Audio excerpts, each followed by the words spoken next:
everybody, it's time to LOL. Listen out loud, that is. It's time for Anime Jam Session with DJ Ranma S, Mako-chan, and Ari Rockefeller. Where is that button? God damn it. All right, there we go. There it is. I couldn't find the button to flip it to 4-screen mode, so I had to manually do it in OBS, and then I look over. Oh, button's right there. Oops. Yeah, understatement of the year. Oh, God. Welcome to Anime Jam Session, episode number 608. We are that podcast that talks about anime, games, conventions, the fandom, geek stuff, and everything in between. I'm DJ Ranma S. I'm Ari Rockefeller. I'm Mako-chan. And I'm Barry Mellon. And how is everybody doing tonight? Not too bad, I guess. All right, I guess. Okay, that's cool. And as for me, I'm like, I'm hanging in there. Work has basically become the way I'm used to it now. Whereas I used to have a lot of downtime, so I'd find myself making myself busy. Now it's like all that downtime is gone. I've just been going from here to here, to here, to here, to here, to here, so I'm like, all right. As long as I can get my steps in, I don't care. Oh, man. We are live tonight, week of October 17th, 2023, right here on Twitch TV. You'll always find us here live Tuesdays from 9 to 10:30 p.m. Eastern. You can check us out at Twitch TV/Anime Jam Session if you want to check us out live, if you're listening on the podcast feed, or if you're watching a replay. We're also proud to be part of the Voice of Geeks Network at VogNetwork.com. You can always check them out on Twitch at Twitch TV/VogNetwork. They kick things off on Sunday starting at 8 p.m. with the Bobby Black Wolf Show, followed by Orange Lounge Radio at 9.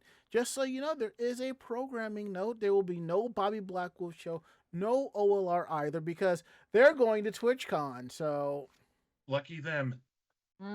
Lucky them in what way?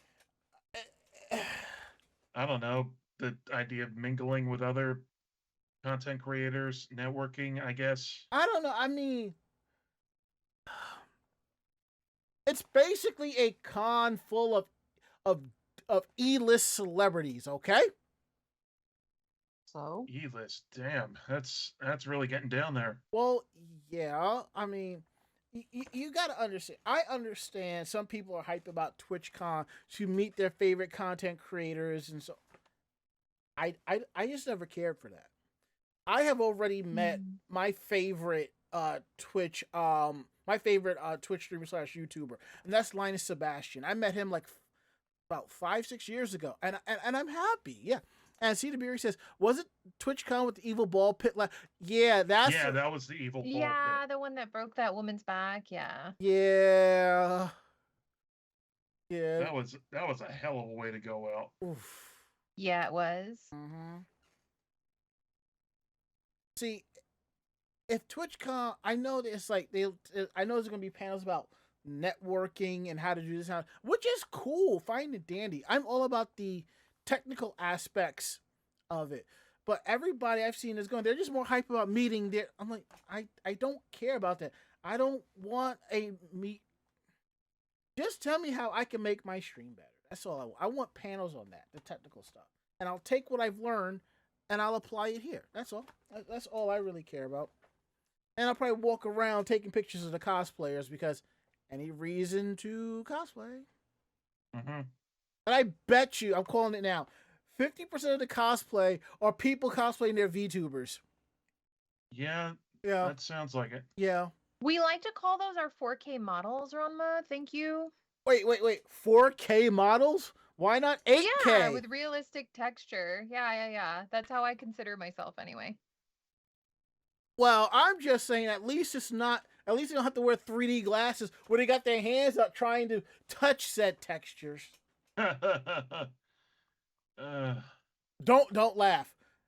I saw a video of this. There is a program where with 3D glasses that put you in virtual reality, and yeah, I'll let you figure the rest out. No, I mean, like, I'm already uploaded to VR chat. Like, so that's not like Ranma, I think that you're a kind of a pleb in this space, and I get it, Mm-hmm. but it's also this idea of third places, right? And everything's honestly everything's a fetish nowadays. So like, Oh yeah, if I you're know. on the internet, we're not surprised. Like that's Yeah. not, yeah. So at this point, like, yeah, if that's your thing, go off. And honestly, with VTubers being such a huge bubble now on Twitch and being a way to No. represent yourself in your best way, like I don't know. I No, don't no, have no, a no, problem no, with no, it. no, no. I'm not rallying against it. I'm just saying it's just Oh. not my thing. No, it's what's Yeah. common. I Yeah. mean, it's like saying, "Oh yeah, if you go during the time of Naruto, there's going to be some Naruto cosplayers." Like it's just kind of obvious at this point. Yeah, I'm just saying it's not what I would go for. It's not really my thing. Yeah. But I would go for the other aspects. But I'm like, if y'all want to go for that, y'all knock yourselves out. And Well, y'all have I mean, a good time. if Ranma one half was doing a 30-year anniversary, you would be going dressed up as Ranma, right? This is basically well, that, yeah. bro. Yeah. This is basically that. This is current culture. Yeah, but I just guess the way I look at it, I guess I'm more chill and humble than about it than anything else, you know? Mm-hmm. Like when I met Linus Sebastian, I was just humble. I was like, it's a pleasure to meet you. Shook his hand, got a couple of selfies, and I went about my way. That was it. Well, I mean, and that also too is Yeah, what yeah. you're going to a con for, right? Yeah. Because we've been in the convention Yeah. circuit for many, many years, and at mhm. this point, the culture of trying to become famous through cosplay has kind of passed, right? No, And we're kind of moving on to those new nuances of what popular culture is and what it has become in our No. recent culture, right? Barry, there are still people still trying to do the whole cost famous thing. I so. know, Okay. but it's not what's the hot ticket, right? Like you can still become famous through cosplay. Like there's no way to not do that. But it would be more as a content creator now than it would be being an accessible creative, I right? don't know. I have not really seen that because I would say when the pandemic started and people were bored, sales of content creation went up. People had money. There were still some people that were working, and some people were like, I want to get in on this. So content creating equipment and so forth went up. I mean, I was making scratch getting PC parts for people, so Yeah. but now it's like a lot of people who jumped into it stopped because they realized, they're not It's the 1%. It's the 1%, right? No. Everybody's gonna invest in this. No, I'm seeing more. I would say 75% of the people stopped because they weren't making the money. They weren't getting the traction. But that's what I mean. Yeah. That's what I mean, Ranma. Like even me, like I'm very, very small and I do not make a living on what I do. Right. It's one of those things that you will invest in it and likely there's not going to be a comeback. And if you don't have other sources of income, it's just not going to happen. Yeah. Like it's just not going to happen for you unless you are literally doing this as a full-time job. But anyway, exactly. I don't want to derail it too much. That reminds me of something. I want to give a shout out to somebody in a bit about something regarding it, but and now it's like, well, I'm not making a content. I'm going to try to be cost famous. Do what you got to do. And I'm like, if you want to do that, that's fine. And I've had people come ask me, what can I do? And I'm like, I'm kind of the last person you should be asking, But I guess because they see my photos and this and that, and I'm just like, look, I've spoken to people who do this stuff more or less for a living part. This is what they have to say. And then they look at me like, I don't want to go through that. Fine, whatever. Well, yeah, you have to learn there's a lot of videos now. There's a lot of videos now that famous cosplayers have put out and really popular ones on TikTok and YouTube shorts and things like that who have made content and are going viral in that way. And they have documented their day. And there's a lot of these newbies out there, Mhm. these people that are less experienced or maybe less dedicated to Mhm. the craft in general, that don't understand the amount of work that goes Mhm. through it, Mhm. especially if you're neurodivergent or if you're chronically ill or things like that, which is something that you have It's to create your own but job. but Barry, So like, yeah. it's not even that aspect. Those who are Yeah. neurodivergent or have this, Well, they no. let me- I'm tying that into the conversation. well, Like the that, idea that as a content creator and a cosplayer, like the amount of work that goes into it is a lot more than you just see on the veneer, no, right? no, no, Because no. a lot of people just see the fancy photos Mm. or the costumes in person and they go, "Oh, well, this must be so much fun. You get to play dress up every day, you get to film See, content." that's the Yeah. people. I'm not. Yeah. When I mention those who are neurodivergent, those who are, to me, I feel they already know the odds, and they're like, you know what? Bring it on. I'm gonna do this one way or another. Yeah. But I'm talking about those who are talking about, oh, they want to be famous, they want to make the money, and it ain't happening, so they go back to try to do cos famous, and you tell them this is what you have to do, and they're like, I don't want to do all of that. Remember, this is part of the same more or less generation of cosplayers. They got upset at BlurredCon about their craftsmanship contest. They got mad because they couldn't enter an Amazon cosplay that they bought. They wanted a division where you could just go on stage and wear what you wanted to wear. And I'm like, I guess I'd forgotten about that. I know that didn't they have like a streetwear version I or something have where you no could like idea. do thrifted cosplay or something. I But don't yeah, remember. I don't remember that part. I But ju- I mean, I think a lot of that now Yeah. is just the culture around cosplay and the accessibility Mhm. that's obviously, like, as we've gone through the convention circuit, the Yeah. accessibility Mhm. for cosplay is through the roof. Like, you can get a pretty well-made costume off of Amazon, off of eBay right now that could fit you and look pretty good. They And want- follow that like 5-foot rule we kind of talk about. Hold up. Trust me, Amazon doesn't have anything that fits my fat ass. Well, at least not yet. No. But like, I know, I'm Barry. talking I in know, Barry. I know. generalizations, Rodma. I'm talking in general. I know. I'm just making a joke. I'm just making a joke. Yeah, you just being a troll. But Troll in the podcast. No, I'm maybe. kidding. Meanwhile, anyway. Mako's sitting over there just enjoying all this shit with her popcorn.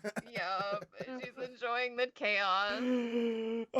All right. Anyway, sorry for getting off track. We're going to move along with the show, and we're gonna ask everyone how was their week, how was their day.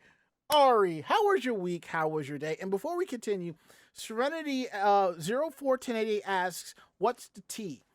Well, there wasn't no tea per se. We were just enjoying the punch. We were just talking about cosplaying, content creation, and like some of the stuff behind it. And me and Barry kind of went on a tangent about it. So, anywho, yeah, just a little bit of a tangent. So Ari, haven't been around in a while. Yep. Gotta kick the can a little bit. Yep. So Ari, how was your week? How was your day? Well, I'm on my vacation week, thankfully. Nice. So, doing the best I can to enjoy that, but I only have 3 days to enjoy at home because I have AAC this weekend, Mm-hmm. and a lot of time's going to be spent focusing on that. Right. If for nothing else, then just driving everybody up there and whatnot. So, like, I haven't really done much of anything since my vacation started. I just been at home, like, relaxing. Like, my friend, you're just enjoying yourself, just getting it together and going at your own pace. Mm-hmm. Friend of mine came over to watch. Like, we decided to go out to eat because he's on vacation from work too. So got something. He came back to watch the NLCS, and that's been going great so far. That's good. Cackling like madmen because no one's ready to play in Philadelphia. So, yeah, I'm just, chugging along, getting ready for AAC. That's good. Mako-chan, how was your week? How was your day? Week was interesting. Had some drama at work. Oh, you too? Oh, yeah. So bad. Mm-hmm. so bad. But basically started decorating and getting things set, and I have my Halloween party on Saturday. Nice. That's cool. Yeah, I'm looking forward to it. The theme is horror movies. Mm-hmm.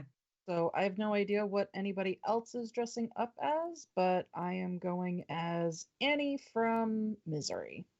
Ooh. Because Kathy Bates. Fair. You're gonna hobble someone if they don't like your costume? I have a big plastic butcher knife that I bought for $1 because it was probably safer than me using an actual butcher knife, which is what I was planning. And you'd get more mad if you actually dulled the blade as opposed to hurting somebody with it. Yeah, pretty much. See? But I was looking for, a big ass fake hammer Mm-hmm. and couldn't find one and didn't want to make one. And that is definitely not a prop that I want as a real thing. Mm-hmm. Because that fucker's heavy. Gotcha. And then on top of that, I did order a Halloween costume for myself for I'm gonna be half day at work and then go help my mother with a trunk or treat.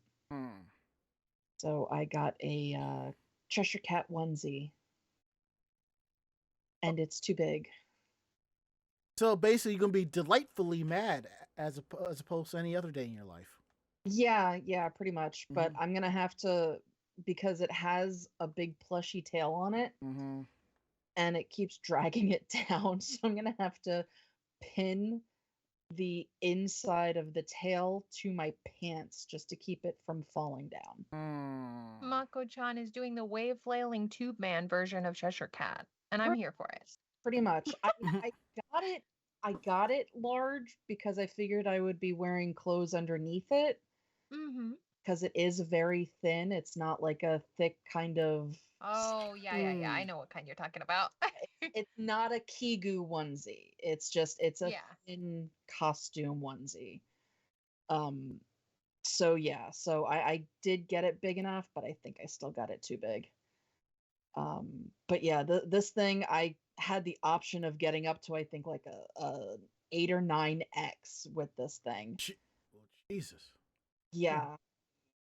So I didn't go that big, but yeah, I definitely went too much. Now, the fact that you mentioned Kathy Bates made me realize she's starting in like the quote unquote reboot of Matlock. And then that made me realize it hasn't started yet because of the strike. Yep. So that means more time to catch up on anime. Yep. Barry, how was your week? How was your day? How was your month? I guess it was kind of uneventful, but obviously, the seasonal change has affected my mental health. So we've been taking care of ourselves here in the Dreaming and just taking some time to reorient ourselves. So yeah, there's just been a bit of stuff going on. So I took some time from my normal schedule and work and stuff and just kind of like reset my brain a little bit. Yeah, it's just been kind of crazy and chaotic, so I just need a little bit of downtime.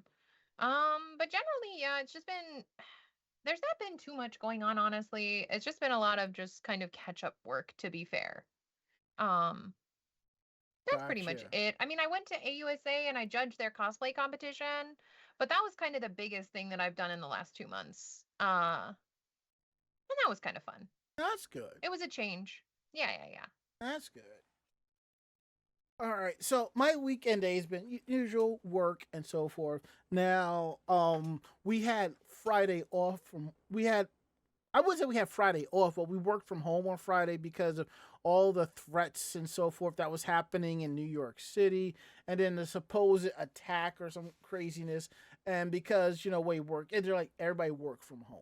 So, So I was able to get a little bit of extra sleep, and then I was also able to go to the doctor's office because every 3 months they pull 3 vials of blood to check cortisol, cholesterol, and other things.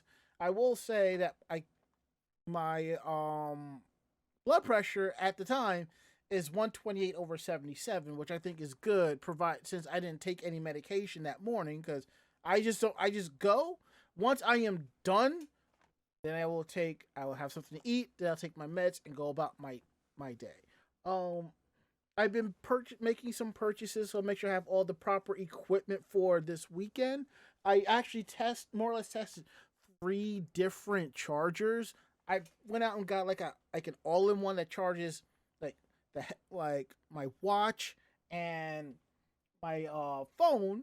So I finally picked one that works, and it fits in my little tech sack. And what's cool is the watch portion is detachable, so I think if I had the proper cable, I could use it to charge. But I'm probably gonna keep like my other charge cable for my watch in my satchel, just to be on the safe side if I need to charge up at work. I figured out what cosplays I am bringing to the con. I am packing Garter Belt, Jesus Christ, Luigi, and Shaggy. But there's no guarantee I'm gonna wear all of them. It's just gonna see it's just basically how I feel. So that's gonna be kind of fun. Which is the brown and white robes you see hanging up behind here if you're watching live or watching the replay of this episode.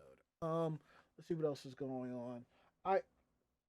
I think that's basically has been it with our weekend day. So now what we're going to do, we're going to go into some housekeeping and let you know what's going on with some housekeeping notes.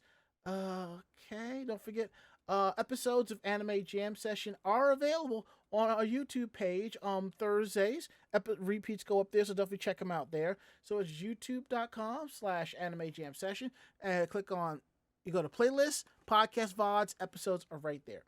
And as the second half of our convention tour of the year continues on, we will be at AAC, another anime convention, in Westford, Massachusetts.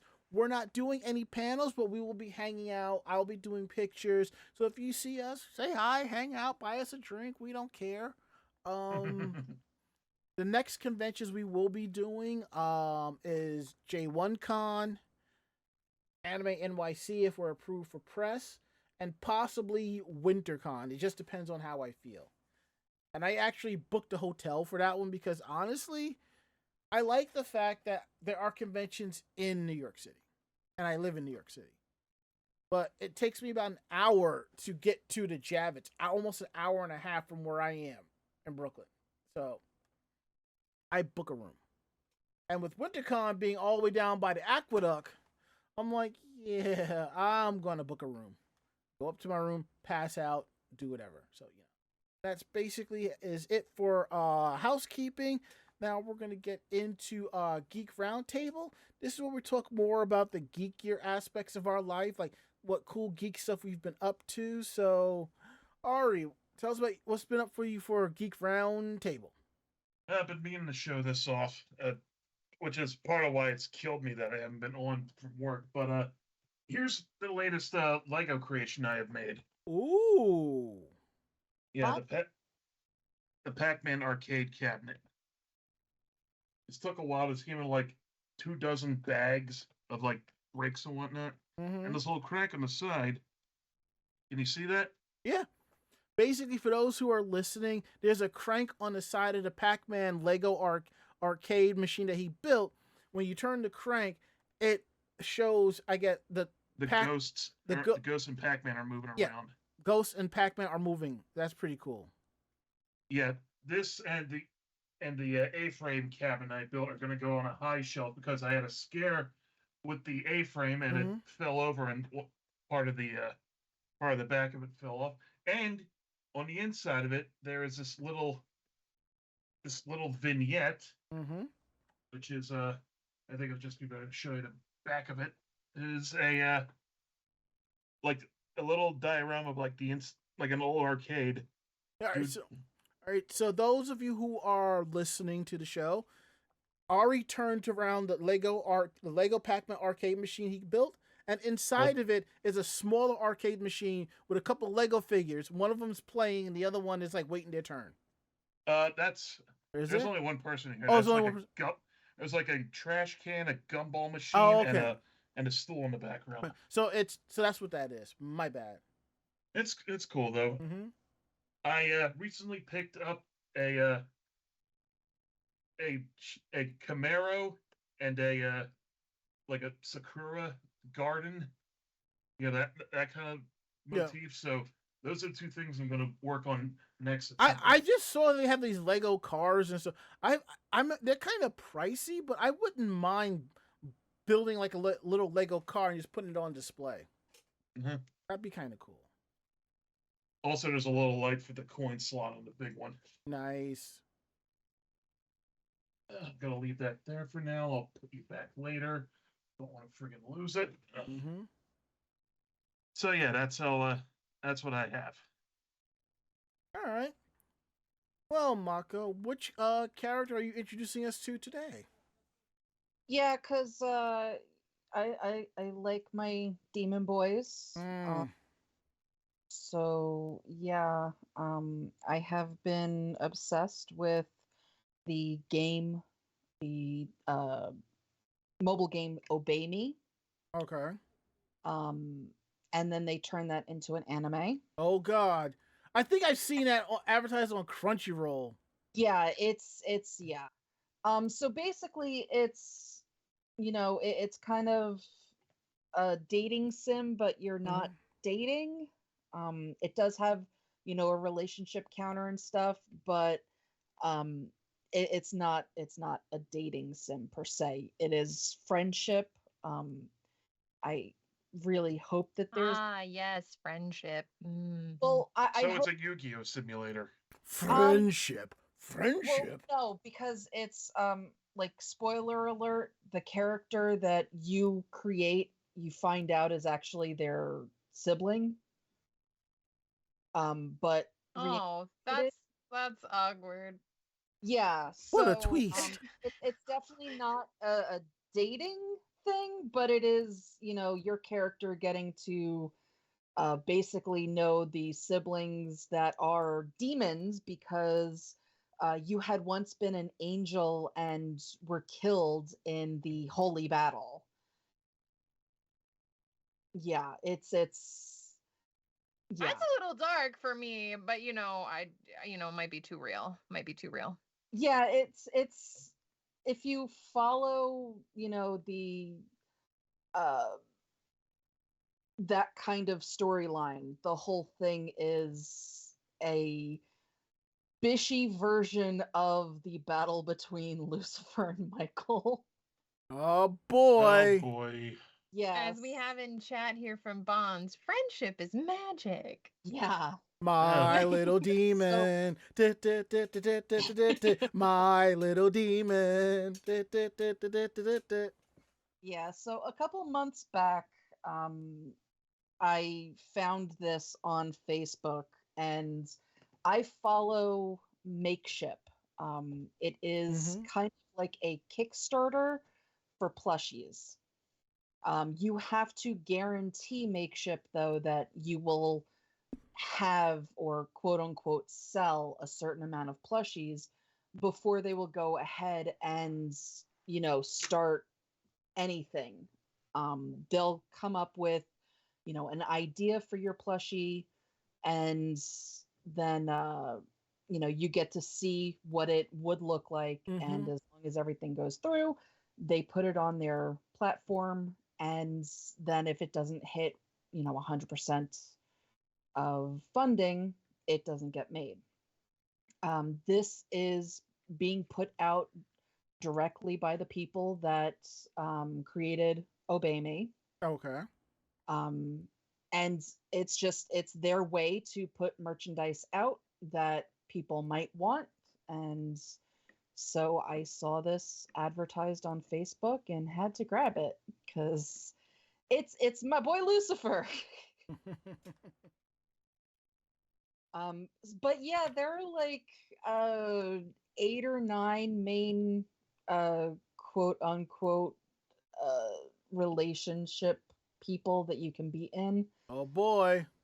Yeah, I don't plan on getting all of them if they do make them, but Lucifer is the leader of the brothers. So he is one of the main characters in the series. So yeah, if they actually start to do the rest of the demons, there are only 2 more that I would want: Which Seems two? legit. Satan and Belphegor. Hmm. Because Satan is literally, he is the only created one. He's the only one that isn't technically a brother, because when Lucifer fell, he ripped off his wings, and that's what created Satan. Hmm. And then his wings grew back. Hmm. So yeah, it's a really interesting story if you actually follow the game. And it's very cracked out at points, but yeah. So I do like my demon boys and I like my Lucifer. And now that's 3 different versions of Lucifer that I can say that to. Well, now. What? Nothing.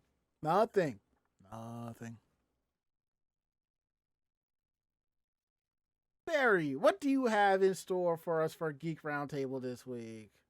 Or this month? I was just gonna say, Mako-chan has a T-shirt instead of where it says "Jesus is my homeboy," it says "Lucifer's my homeboy."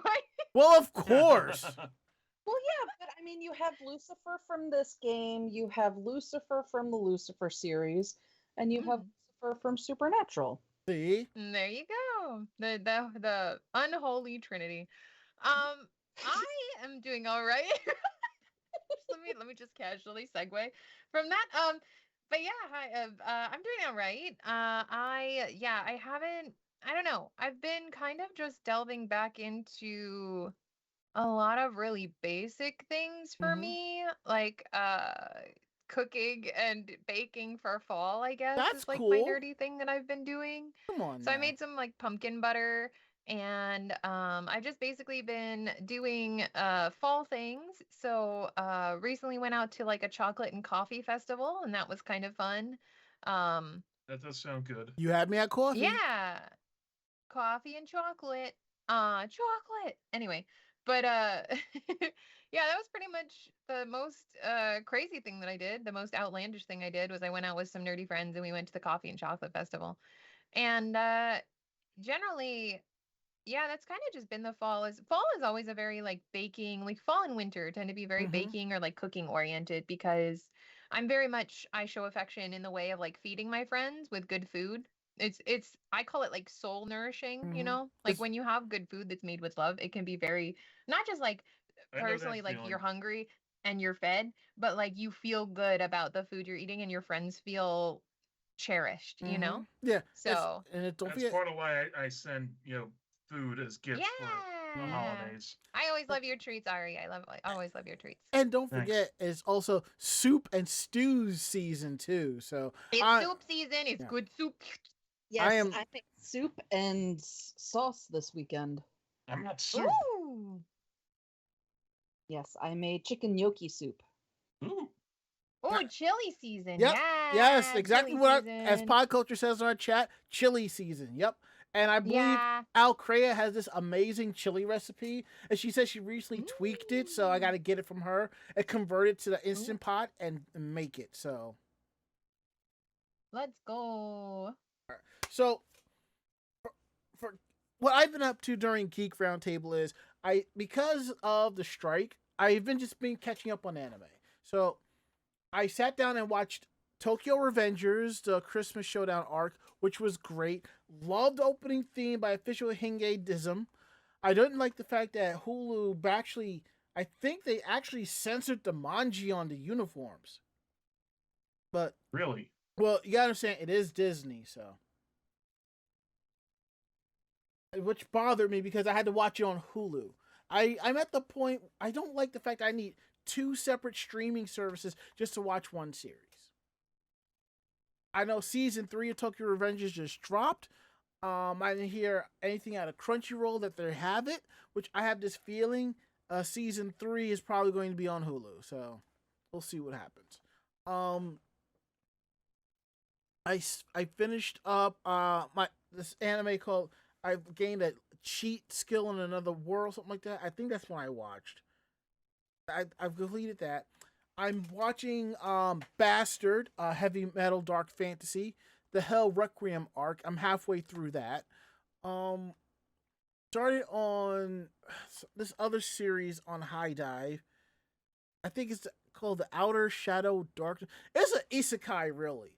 It's based, you know how it is with most isekais, the main hero is self-aware. And this one, he is self-aware of what's going on in his prior world, and he just wants to rule the fucking world. That's all he wants to do. But he just plays it off like he's just a nobody. So he has like this whole army and stuff, and it's at the point where he's fighting a vampire. And basically, from what I can tell, I don't think this vampire realizes how powerful this guy is. So, you know, that's fine. Bond06 wants to know which isekai this is. Let's see. Which is why I'm glad I actually started using my anime list, because I first signed up for it and I had no clue what I was doing, so I walked away from it. But I went back to it and I'm like, okay, I think I figured out how to do this. So here we go. This is the series. It's called Kage no Jitsuru Kusha ni Nariakute, which translates to The Eminence in Shadow. It's the second season. It's on High Dive. It's really good. This is like a cracked out isekai, but it's so good. Which is like, it's my third favorite isekai right now. Number 2 being ReZero, and number 1 being Jobless Reincarnation, because it gets really deep by the end of season 2. So there's all of that. Like I said, there is a box full of figurines and plushies that I have gotten. Some that I have bought and some that I got as a gift. And I realized I really need to stop ordering more figurines, because every month I go onto otaku mode and I pull 2 or 3 items to spend no more than $100, because I'm like, I can pay that off. But again, everybody knows, you know, my favorite senshi is Sailor Venus, and some people like to give me stuff regarding that, and I'm just like, you don't have to, but I appreciate it. So one of my friends, Meredith, the one who got me the Sailor Venus doll that I showed off last week, got me a plushie.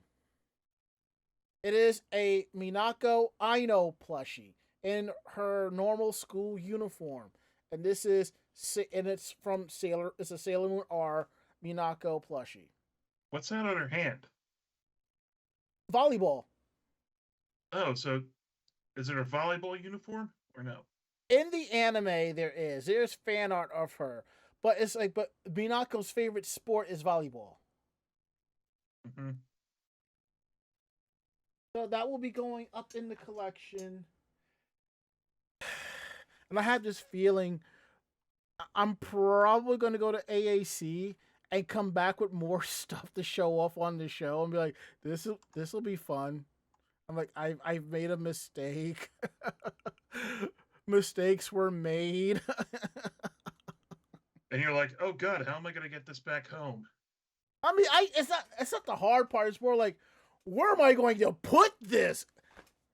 I've already reorganized the back area. I got rid of the monitor. I gave it to a friend of mine. I can open my closet door now without having to move shit out the way. There's still space in the closet, but I'm like, I don't know if I want to use up all that space. I kind of want to pull stuff out of there and reorganize it, which I might do like after J1 Con or something like that. So enough about that. We're going to get into tonight's titles. And the first thing we're going to talk about is live action Yu Yu Hakusho.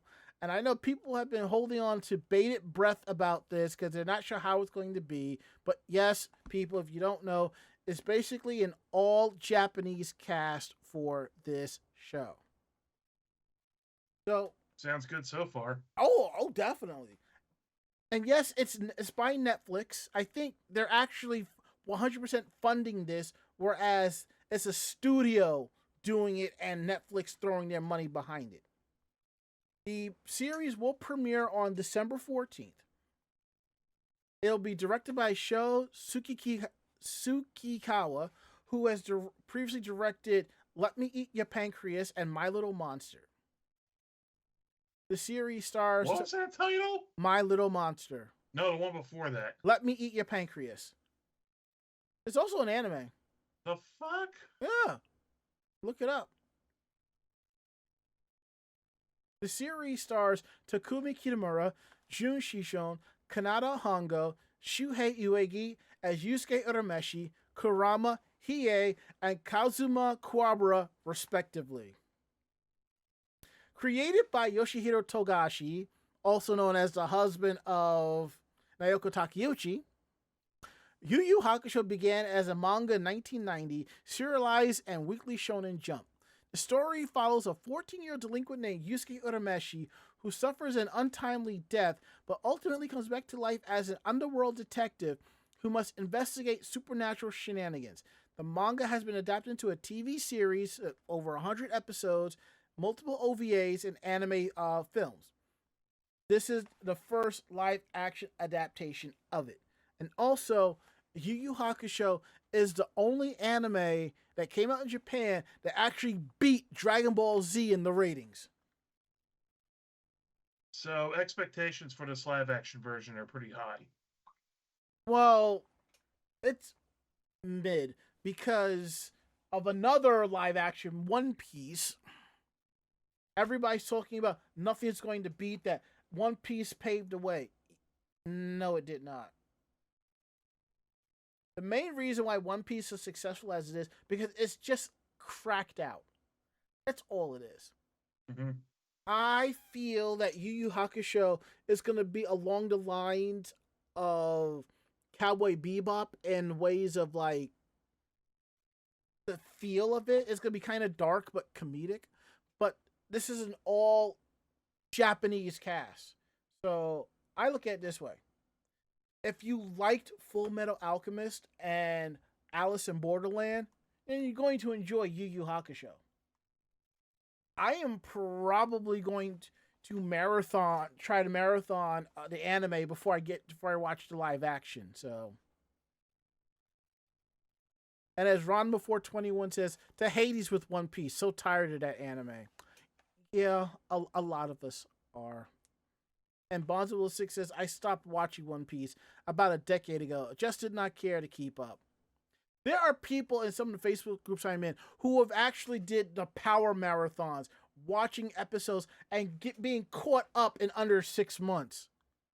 I understand some people love One Piece, and I get that. But I don't, unless you are paying me, I can't sit there and marathon the series to catch up to it. I can't do it. I simply can't do it. So, moving right along to another series, another anime that I previously mentioned that's getting a new series, Dragon Ball. Mako. Yeah, it was announced at New York Comic Con that Dragon Ball is getting a new anime series. It's going to be called Dragon Ball Daima, which is currently looking at a fall 2024 premiere, which is perfect to celebrate the 40th anniversary of the original manga. So there was a teaser trailer that was debuted with the announcement, previewing the animation after hyping up, a timeline of the series itself. And it looks like whatever is going to be going on is going to de-age Goku and Vegeta. Where have we seen this before? Yeah, so I don't know what's going on. I don't know if this is going to be an actual, continuation of the series, or if this is going to be kind of like a GT kind of thing. But I guess we will find out more in the coming months. GT, but canon. Because I've seen the trailer. everybody is children. Everybody. Yeah, I'm not liking it so far, to be honest with you. And what's interesting is Akira Toriyama is actually writing this. Oh boy. So it's got to be canon. Yeah, I mean, he's doing the story and the character designs. So the fact that it doesn't mean that it is, following the story. It could be some sort of spin-off. There are enough spin-off anime out there at this point. We don't need another one, in other words. Not that we don't need another one, but there is precedence for series that just completely change what is going on. I mean, frickin' Attack on Titan has a high school drama series. And, yeah, I've seen and that. there's also Isekai Quartet, which is, I think, ReZero, Overlord, and 2 other animes all rolled in together. So, or you have something like Cells at Work, which every other series is basically the cells in a different body. So it could be something similar to that, where it's still using the same storyline and everything, but you find out that, maybe something in the past was tweaked, which they've done before in the series. Now, so I guess we'll see what's going on. Yeah, I'm kind of curious about this. Ron before someone says he's kind of interested in this. I kind of am too. Now, when the trailer hit Twitter, I'm not calling it X, because this X ain't going to give it to you. But everybody kept retweeting the trailer with both pictures of Muppet Babies or the theme song from Muppet Babies. Oh, God. Yeah, just what you need. Kermit as Son Goku. And Gonzo as Vegeta. And so that would make Krillin Fozzie Bear? Yep, and right now, somewhere in the back of Mako-chan's mind, she's like, write this down. No, as soon as you were going off, and I'm just like, so Chi-Chi is Miss Piggy? Yeah. That's scary how fitting it is. I know! That is really, really scary just how fitting that is.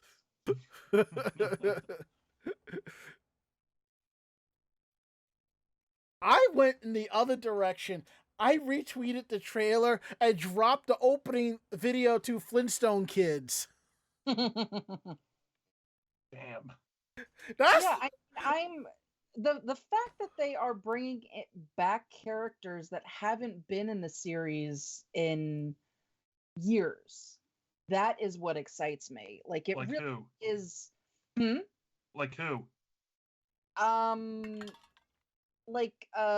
Like different side characters, like different like I'm pretty sure I saw Poor and Oolong. So it does look like it's going to be kind of a love letter to like the 40th anniversary. Yeah. Which that I'm excited to see. So I thought you were gonna say like they brought back Launch. Launch is not part of the original series, if I'm not mistaken. She wasn't in any of the animated parts of Z because Toriyama forgot about her. Oh, wow! I did not know that. Wow. So I guess that means Skeeter is Bulma. I guess so. And as Nemesis 47 says, oh God, Muppet Ball Z.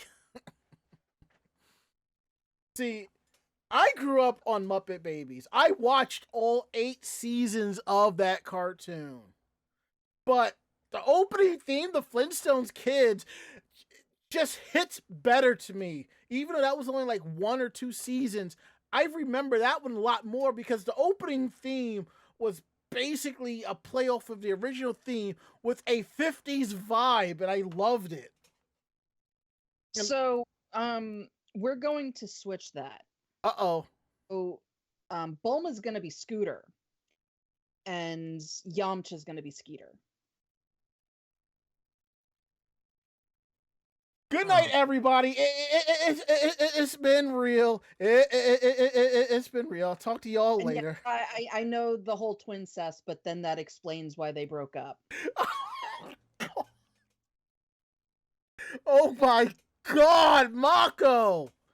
My God, woman! What? Oh God. I saw Barry's eyes grow wide for a second. Only like a split second. Oh God.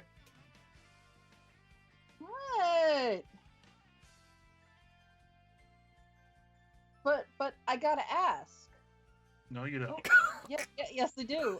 If we're going all this, and we're doing all of this, and we're We're- saying all of this, We're already there, Ari. There's no turning this train back around. We are already there. I want to continue with this. So who's Rolf? Who? Rolf the dog. And Rolf. Rolf. Wouldn't I that thought be? you said Wouldn't that Rolf be? for a Wouldn't that second. be? Rolf. Wouldn't that be Tien? Oh, No. Rolf is Yajirobe. Yeah, Jerobi. Okay. Okay, and then lastly, we have Bunsen and Beaker. Wouldn't that be? That would be Tien and Chaozu. Chaozu.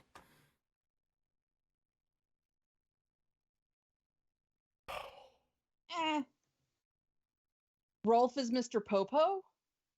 Oh, I can't make the joke. I can't. Oh. Oh. What are you doing to us? Us? What are you doing to me? Oh. Oh God. Is it bad that I have the Muppet Babies theme song going through my head now? Thank you. Just remember. Hey, no. Just remember, you started this. I know I did. You started this. And I'm about to make it worse. Remember, in the final season of Muppet Babies, they introduced a new Muppet baby. And there was an episode where it was like they were singing opera and going through all the different cartoons. Fozzie Bear as a Ninja Turtle, ladies and gentlemen. I did not see this episode. Yeah. Bozzatello. Ugh. Oh boy. Who was the new one that they introduced? I think it was some type of bunny or bear looking character.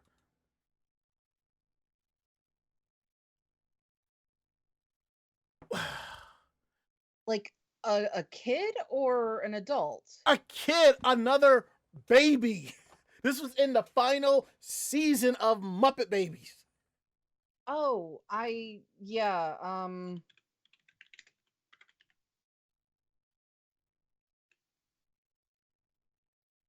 yeah, Baby Bean Bunny. There you go.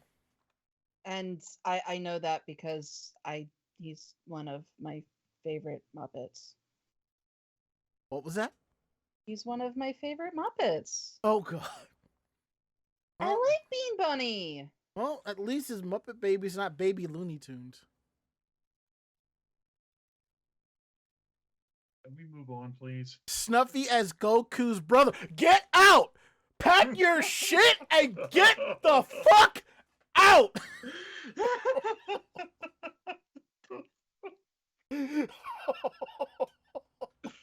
Oh God. All right. Can we talk about Scott Pilgrim now, please? Yes, please. Oh God.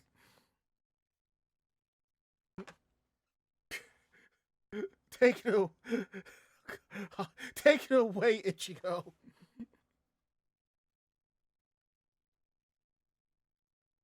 I mean, Barry, I am so sorry. I just realized the mistake I made. Barry's watching all of this going, I am not amused. Yeah, nope, I'm not amused. But I'm You were just muted gonna this whole dip time, weren't you? into. Were you just I was muted. Yeah. you Yes, didn't want yes, to I was. But you you know don't want what? your laughter We to work get with picked it. up? What? I said you didn't want your laughter picked up. Not really my laughter, more so my shock and awe. That Uh, would have been perfect, though.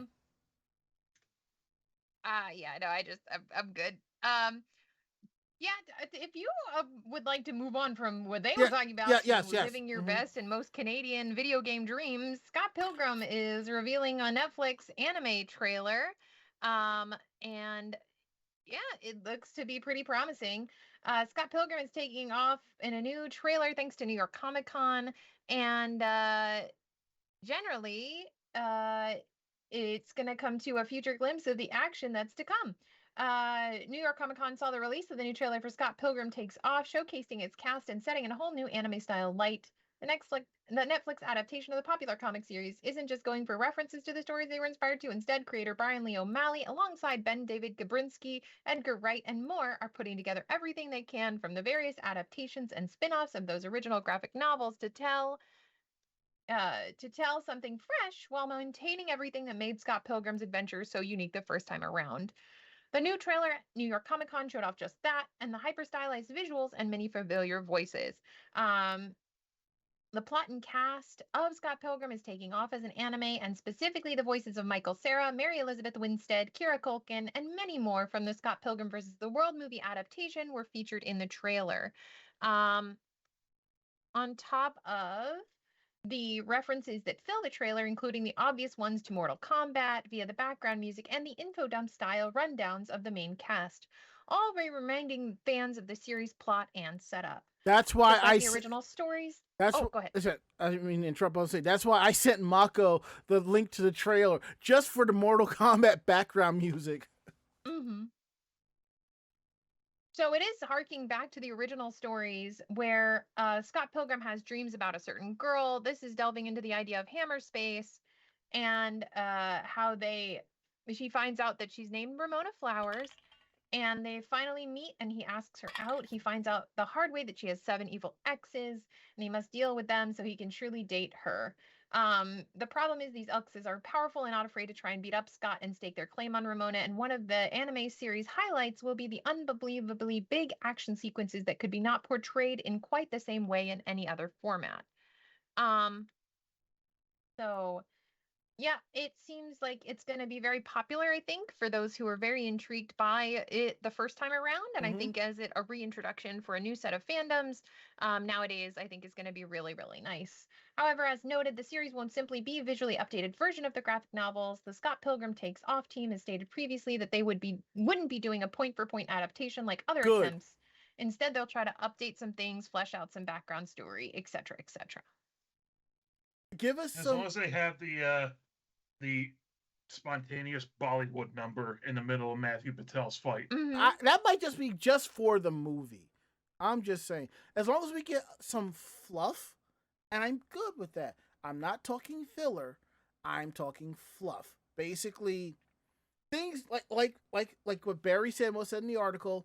Things that happen in the anime that fleshes out stuff that happened in the manga, so it makes a lot more sense.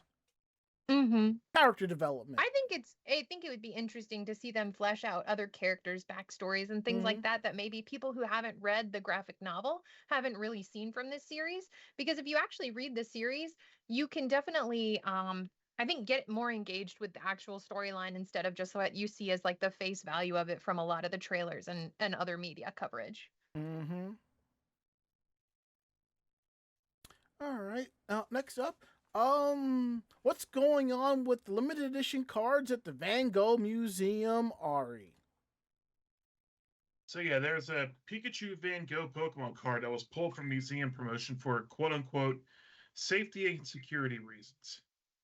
On September 28th, the Van Gogh Museum in Amsterdam opened its Pokemon X Van Gogh special exhibit, featuring a selection of Pocket Monster species reimagined for the artistic style of Vincent van Gogh. The star of the exhibit is the painting Pikachu with Gray Felt Hat, in which he stands in for the Dutch painter in the famous self-portrait with gray felt hat. In addition to seeing the painting, visitors to the exhibit could receive an exclusive Pikachu with gray felt hat Pokemon card. However, with the event going on until January 7th, the museum has already announced it has stopped giving out the Pikachu with gray felt hat cards. Limited edition Pokemon merch running up before the scheduled end of approach isn't shocking, but in this case, the problem isn't the lack of inventory, but safety concerns. On the official website for the event, the museum is supposed to notice the promotional Pikachu with gray felt hat trading card will no longer be issued by the Gogh Museum. And the fact file for the question, the answer was, the Gogh Museum and the Pokemon Company International take the safety and security of visitors and staff very seriously. Recently, a small group of individuals has created an undesirable situation and has led us to take the difficult decision to remove the Pikachu with gray felt hat promo from the museum. In this way, visitors will be able to experience a special edition of Pokemon paintings in the Rescue Museum in a safe and enjoyable manner. So, let's see. Have you seen the videos? Some videos of the museum's gift shop that are taken once the card went on sale. You might assume that they've already stopped offering it in order to prevent stampeding and fighting among customers. So, however, the card wasn't being offered for a direct sale. It was given to guests who completed a Pokemon Adventure Quiz style activity that encouraged them to learn about Van Gogh's paintings. So it shouldn't be a contributing factor to chaos at the gift shop. But it's still selling Pokemon X Van Gogh t-shirts, canvas bags, manga, artwork, prints, and other items. It's just the card that's being taken away. You know, I actually thought that nothing like this would happen there. I'm like, there's going to be actual civilized people. Boy, I thought wrong about that one. I thought wrong about that. Museum. Like, there's other nerds who are like, hey, they'll be like, oh, wow, this is like Van Gogh stuff. Like, you remember that episode of Doctor Who? And they're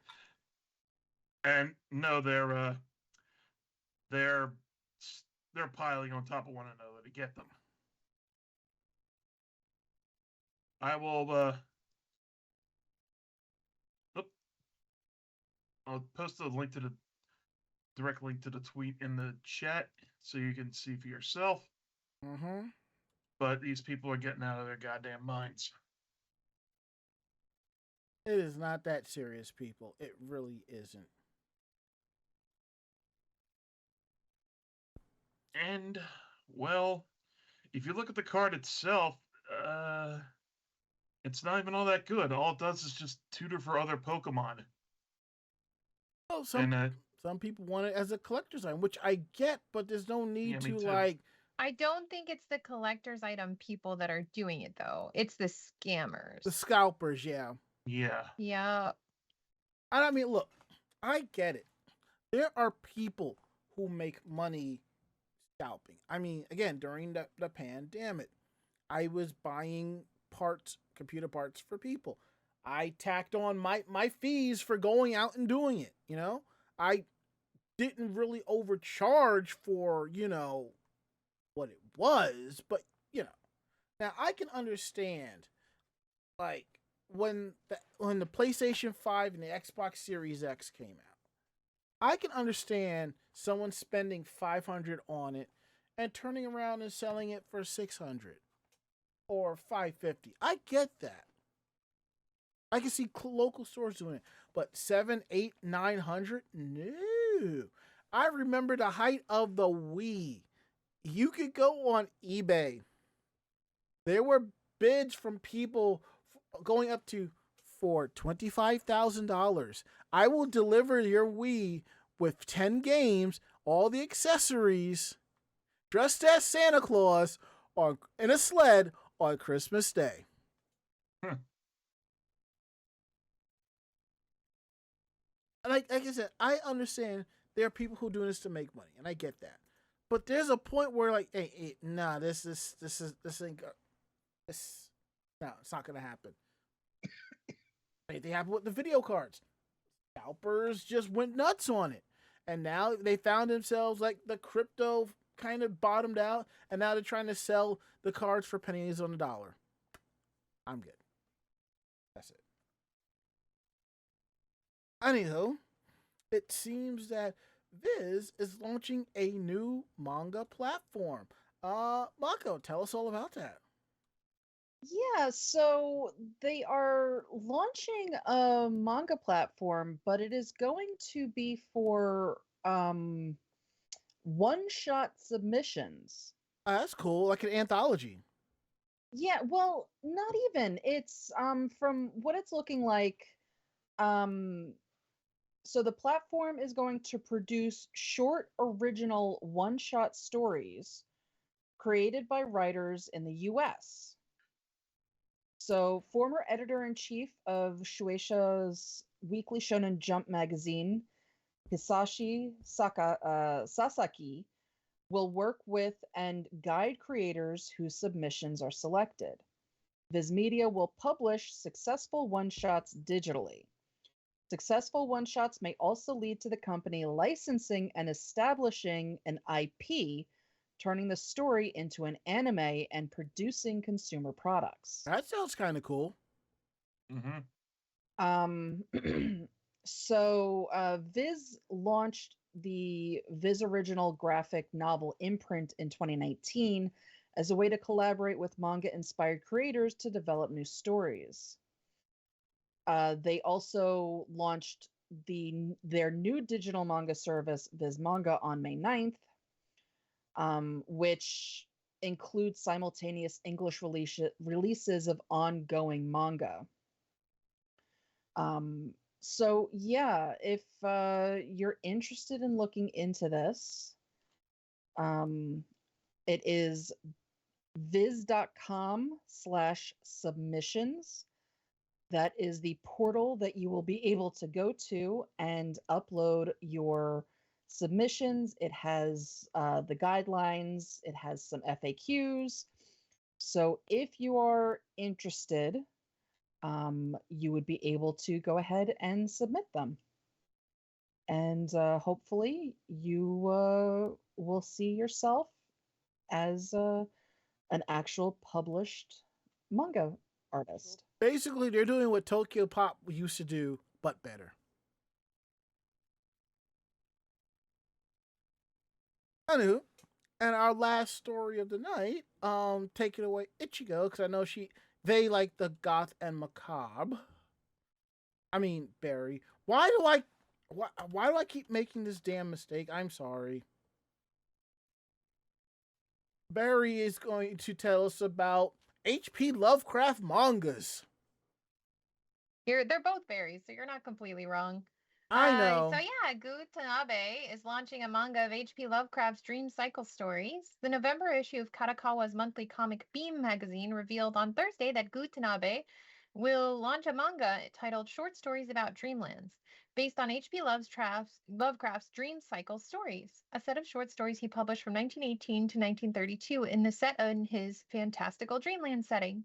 The manga will launch the magazine's next issue on November 10th. Tanabe launched a manga based on Lovecraft's The Dunwich Horror story in Monthly Comic Beam in October 2021, and it ended up on April 12th earlier this year. Kadokawa published the manga's third and final compiled book volume on May 12th. Tanabe launched a manga based on H.P. Lovecraft's The Shadow over Innsmouth no Kage story in Monthly Comic in May 2020. These mangas are part of a series of adaptations of H.P. Lovecraft's works by Tanabe. Dark Horse Comics published this manga of H.P. Lovecraft's The Hound and Other Stories in August 2017, which includes The Hound, The Temple, and The Nameless City. Dark Horse Comics began releasing Tanabe's At the Mountains of Madness manga in June 2019. Tanabe has also released manga based on Lovecraft's The Color of Out of Space, The Haunter of the Dark, and he earlier drew adaptations of Lovecraft's The Outsider. Tanabe ended his manga based on The Shadow Out of Time in November 2018. And generally, it looks like it's going to be a pretty good one for anybody who's tapped into horror manga. Or just likes Lovecraftian stuff. True. But, some of Lovecraft's writing, like, his background and, like, his like attitudes towards things. He's really problematic, the guy. Like, Yeah. we're talking named his cat after the N-word. Yeah. Was that? I- Wait. That was Hmm. H.P. Lovecraft. I thought. I thought it was somebody else that did that. But Nope. No, H.P. Okay. Lovecraft unfortunately does have quite a torrid tale of being kind of a pretty nasty person. And unfortunately, I mean, a lot of his horror is based in a lot of the base space with it. But unfortunately, He's he got is kind of they have a one lot of the racist. godfathers of horror, but he definitely has the skeletons in his own I closet, will. as it were. I will He's say got that. a lot of racist and classist themes in his books. Yeah. Well. The classes stuff I can kind of understand. I kind of get. You know, the racism, not so much, but I understand. But I tell you what, that short-lived show Lovecraft Country, where everybody was United Colors of Benetton, I know that motherfucker's rolling over in his grave. We can. Hey, if you get another season of that, he'll start rolling over in his grave so much that he can actually power all of Rhode Island for free. Heyo. Now, before we get into meanwhile in Japan, I just saw something that came across my feed, which may be put out nationwide. I mean, whatever. It seems that people are mad with us with Elon again and Twitter. What did he do this time? He is looking to turn Twitter into a basic subscription service, pay to tweet. Pay these nuts. Now, here's the thing. From what I'm reading, it'll cost you $1 a year to tweet. A Yeah, dollar. but to quote Charles Montgomery Burns, I think I'll be happier with the dollar. True. Now, I look at it this way. No, Bonzo, not per tweet. Just $1 a year. That's all you're paying. It's $1. Because he is pushing back on the aspect of getting rid of the bots on Twitter. That was part of the reason why Twitter sued him, because he was going to back out of the deal because Twitter would not reveal the percentage of bots that are on the service. I see where he's going with this. Yeah, but if he thinks, like, if people start paying him $1 now, what's to say that he won't, spend, like, it bumped that up to like 5 or 10, or however the hell much in the Now, future. My worry isn't even what he's gonna do with my money. My worry is Twitter's infrastructure is going to get hacked, and I don't need my credit card information getting hacked for a fucking dollar. Well, there's that too. Well, that's why I will do it through PayPal. But then again, This is gonna end my Twitter. Then again, since he was part of the team on PayPal and all that other shit, he might not even accept that. Again, I see where he's going with this. I have no problems giving him $1 a year. That's it. I personally don't. If that $1 a year does make a difference, I'm okay with it. Now, if he starts to bring up the price, I'm like, hold up. You, sir, are not Hulu, you ain't Netflix, and you sure as fuck ain't Paramount Plus. At that point, I will cancel and be like, I will see you on the blue sky, all right?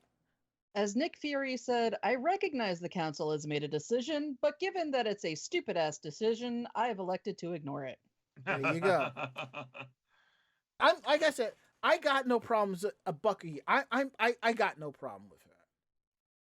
I really don't. Now, if it's more, I'm really like, well, because as I said before, I will ride Twitter till the fucking wheels fall off. At that point, I will take my book bag, I will hop on the subway, and you'll find me on the other social network trains. So, all I know is this is being tested in New Zealand. We'll see how well it fares. I'm just saying, If this actually makes a difference on Twitter with the bots, good. Now, the next thing you have to do now is get rid of all the hateful motherfuckers off of Twitter. Oh boy. Yeah. So, anywho, enough about that. We're at the part of the show that y'all really enjoy more than anything else. Is Meanwhile in Japan. Let's see. You know what? Mako, you get first pick. Why? I don't know. I'm just saying. I know you always pick whatever ones is left over, but why don't you take first pick?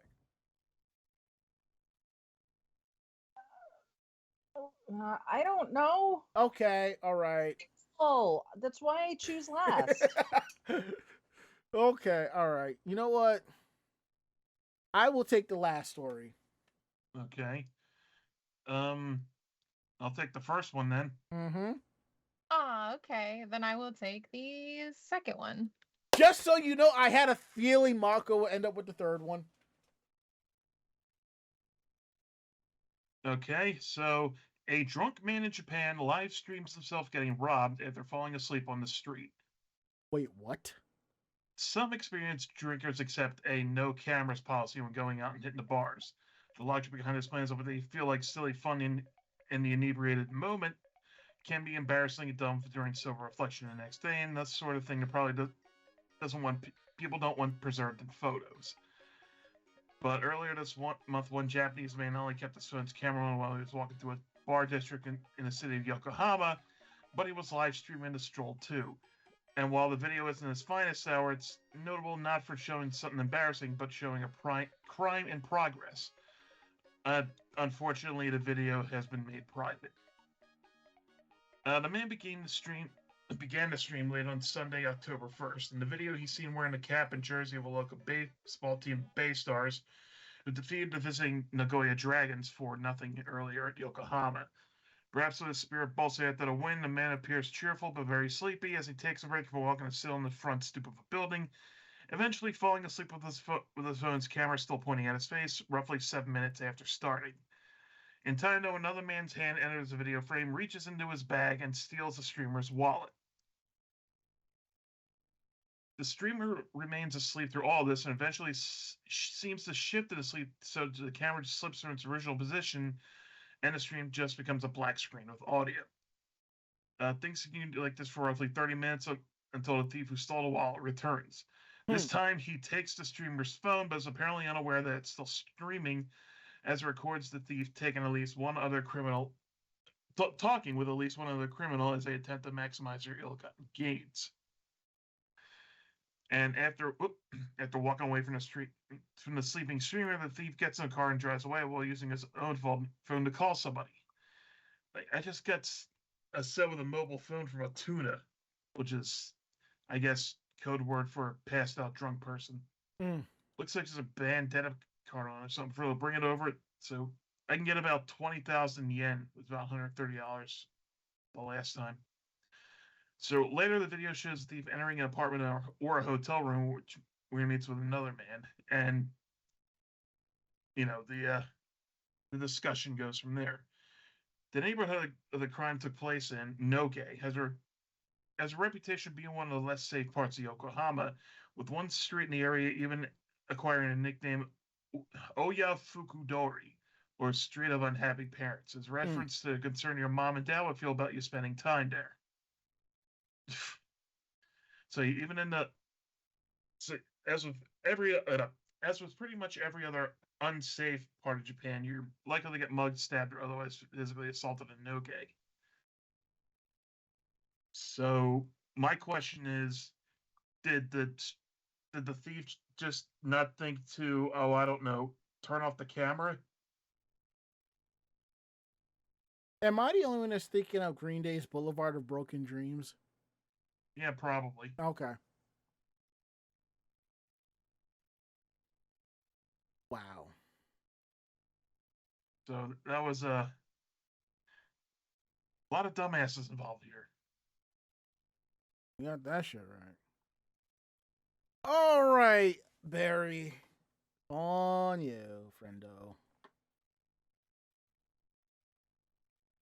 And don't forget to unmute. Hot Springs set. I know a lot of you are very into the Ryukan culture. Definitely getting some good offerings for those who are maybe interested in heading to Japan soon. You have a chance to experience your Japanese high school days. So if you don't know, sports day, holidays at schools tend to be really popular. There are a lot of festivals and things like that that tend to be pretty celebrated as far as it goes. But if you've watched any anime or youth dramas, you've probably seen an episode that centers around a sports festival or a sports day. Since they're organized by schools as student events, sports day or undokai in Japanese are wrapped up in a lot of happy memories for people. But if you grew up outside Japan, you might think you've missed your chance to experience them yourself, but that's not entirely true, thanks to Tamagawa Onsen. They are located in the Saitama prefecture of Tokugawa. Tamagawa Onsen is a hot spring facility where there is billing itself as a retro Showa hot spring bathhouse. The Showa era being a period of Japanese history that was 1926 to 1989. And it spanned from the association of the 50s to the 80s. With the sports day season, Tamagawa Onsen is holding one of its own with an entry fee to a guest of any age. And while you don't have to participate while wearing any sort of tracksuit or white t-shirt commonly used as gym class uniforms in Japanese schools, anyone who does will receive a special present from the onsen itself. But bread eating might not sound like the sternest test of athlete prowess, but eating this suspended in-air bun does require a certain amount of flexibility and or jumping. In general, it looks like they're going to have a bunch of relays, a bunch of sporty things that look like a lot of fun. And if you haven't experienced an onsen before, then it might be your time to do so. I know also there are no additional fees or reservations required to participate, as far as the onsen says. But they're all about $7, which is pretty economical for a ticket considering the facilities. You must got a good deal on the rent there. Either good deal on the rent or in Japanese realty, if I remember correctly, it's not so much the buildings that are what are worth money, it's the land. Yeah, maybe they actually own the land that it's built on. Yeah, it's I mean, they say they go from the Showa era. Now, we don't know when this hot spring was established, but it looks like it's a pretty cool little building. I like it. I've always wanted to go to a hot spring. I can't wait to go to one. Yeah, I would like to go to one, but now I have to find a tattoo appropriate hot springs. And thankfully, more of those are popping up. Yeah, but still. I know. As long as you stick to the touristy areas, those are the ones that have a lot of the acceptable tattoo practices. But still, it's few and far between. All right. Now, next up is peanut butter and popsicles. Yeah, I saw this and thought it was pretty interesting. I would definitely want to try this. So what it is, Gari Gari-kun has earned its reputation as Japan's favorite popsicle brand, not only for its mainstay soda flavor popsicles, but for its lineup of limited edition flavors as well. So in Japan, Natori is the word used to describe things that are sticky and gooey, and that's what this popsicle aims to deliver. The shaved ice used in this new variety is said to be much stickier than any other Gari Gari-kun, a fact that its makers, Akagi Niyogoyo, makes clear in its marketing for the new product. So the popsicle is going to have contrasting textures, which create a big impact in the mouth. With Gari Gari, which means hard and crunchy, and Natori, which is the sticky, it's combining to create a memorable mouthfeel. In case that wasn't enough, the company is also releasing images of its namesake mascot, Gari Gari-kun, with one of the popsicles, showing him enjoying the hard, crunchy sensation of the popsicle, and then showing him with basically covered in peanut butter, which is weird. But the reason behind the sticky texture is to elevate it beyond a regular peanut flavor, giving it the same mouthfeel as peanut butter. So it's supposed to replicate the decadent immortality of eating peanut butter on bread. And feel as if you're biting into a peanut butter sandwich with every mouthful. So the popsicle is going to contain peanut ice cream on the outside and peanut flavored shaved ice on the inside, which is going to create the sticky sensation. To help promote the product, the company is distributing 20,000 free samples across 3 venues. And they were done on October 14th because actually today, October 17th, is the release of the product. So yeah, the ice cream is going to be rolled out in stores nationwide in Japan, and the recommended retail price is only $1.16 or 173 yen. That's pretty reasonable. It's definitely reasonable. Even given, whatever size this happens to be, a buck is a buck. But I'm wondering how good it is actually going to be. Mm-hmm. There is something about, sticky textures in frozen foods. Well, if I find it in Japan, I will try it and I'll let you know. Okie dokie. And for like what, $2 American US? Not a bad deal. So now, I think this is the final follow-up to a couple of articles that we have discussed previously about a sushi terrorist. Somebody going around drinking straight from the shared soy sauce bottle, stealing sushi from plates that they went by, and so forth. And this was connected, but this is not connected to the sushi roll that we discussed. This is something totally different. So earlier this year, the public was appalled at the behavior of a customer at a Kurazushi revolving sushi restaurant at Nagoya City, Aichi Prefecture. Wow. A lot of shit's been happening in Nagoya. The offender was recorded drinking straight from the soy sauce bottle, stealing sushi from plates as they went by, and was basically arrested for it. The first person to be arrested for it, in fact. As I previously mentioned, don't confuse this with the customer of a Sushiro revolving sushi restaurant whose soy sauce and cup licking video went viral only days earlier.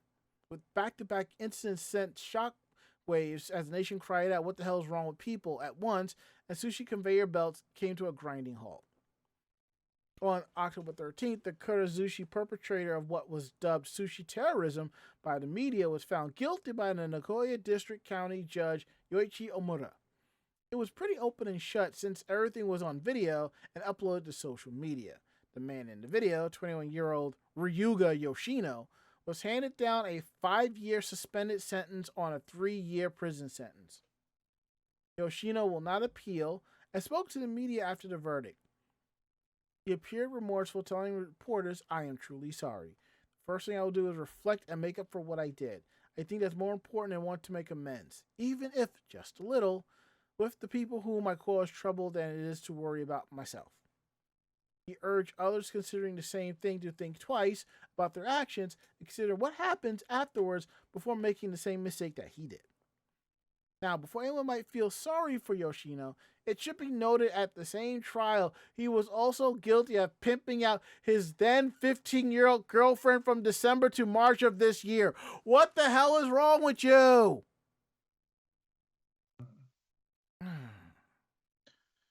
And here I was just going to condemn him for drinking the soy sauce because that shit is salty as hell. Mm-hmm.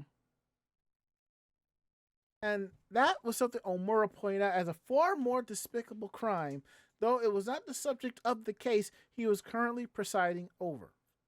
In regards to the sushi terrorism incident, Omura felt there was enough of a foundation for rehabilitation in place that of a suspended sentence would suffice. Readers of the news, however, disagreed, appearing unmoved by Yoshino's repentance and his feeling his punishment was far too light. We need a sentence that will send a message to copycats. The judge should have been harder on him. Does anyone believe he really regrets what he did? I want him punished enough that he loses his youth. Now, there is still the matter of financial restitution in this case. Unlike the similar Sushiro incident, which resulted in a lawsuit for considerable sums of money, there's been no word of such a suit against Yoshino. However, his statements that made frequent references to restitution might mean he has or is in the process of settling with the Kurazushi out of court. If these negotiations don't work out, his conviction will go a long way in supporting potential lawsuits in the future from the restaurant chain. So his sentencing might not turn out to be such a slap in the wrist after all, and only time will tell if he can truly reform his ways. That is fucking wild. I mean, wild. Mm-hmm. All right. I think we're at the point we need to transform and roll out. What do y'all Yes. say? Yes, please. Agreed. So, if you like tonight's show, tell a friend. They in turn will tell another friend, and so on and so forth. We're independent bloggers, independent podcasters. We do this for the fun of it. So what we like and don't like, we're telling you straight up. If you have any questions about the show, drop us a line at podcast@animejamsession.com. Again, that is podcast@animejamsession.com. We're here to believe you. And don't forget to check out our website at animejamsession.com, which has gotten some nice updates, new backgrounds. Things look a little bit nicer. We have a rotating banner. Come check it out.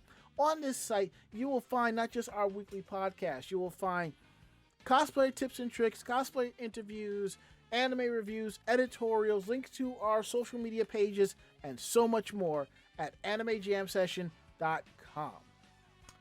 And don't forget to follow us on our social media pages, YouTube, Twitter, and Facebook. Anime Jam Session on all of them. Follow us on those so you know when episodes are going up, when we're going to be live, new articles, and then some. And those of you who follow us on those, thank you so much. We couldn't do the show without y'all. And don't forget to follow our podcast wherever you go. We are available on Apple Podcasts, TuneIn Radio, Spotify, iHeartRadio, and other programs where you get your podcasting information and shows. And if it's cool, if you like, leave us a review. We greatly appreciate that. Down below, if you're watching live, is our tip jar. There's links to our Stream Elements, our Streamlabs, and our Ko-Fi. If you want to throw us a few dollars, we appreciate that. Or you can cheer us on with bits in the chat when we're live. Or you can get a sub to the channel and hand out gift subs. Every little bit counts. We really appreciate that. So now we're going to go around the room. Last words, Ari. Phillies are up 10-0. Jesus Christ, who are they playing? The Diamondbacks. Did Philly just roll up and just say, we're just going to whoop everybody's ass? Well, in game one, the Diamondbacks pitcher gave up 2 home runs. I heard about 5 that. pitches. Damn. So, I'd love to be there, but the ticket prices are astronomical. Last words, Mako. I have so much to do before Saturday. Last words, Barry. Well, it's time to get into the spooky spirit, y'all, and hopefully you last through Halloween, but here's hoping. My last words. There's a popsicle with my name on it in the freezer. So that is it. End of list. We'll be back next week with a brand new episode. It'll be just me and Ari because we will be talking about AAC. So that's it. End of list. We're getting out of here. So I'm Ranma. I'm Ari. I'm Mako-chan. And I'm Barry Mellon. Great fight, great night. See you next week. Good night, everybody. Good night. See you later. Say goodnight, Mako-chan. Good night, Mako-chan. Say goodnight, Barry. Good night, Barry. Perfect. Awesome. We're out of here. See you all next week.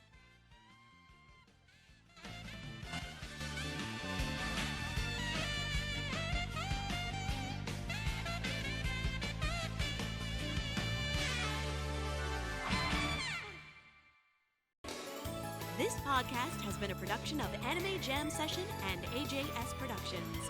No fanboys and fangirls were hurt, maimed, shot, electrocuted, or pistol whipped in this episode. For now.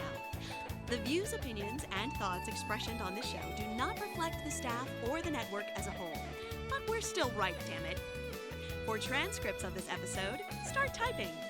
Check us out at animejamsession.com and vognetwork.com for more information about us and other programming.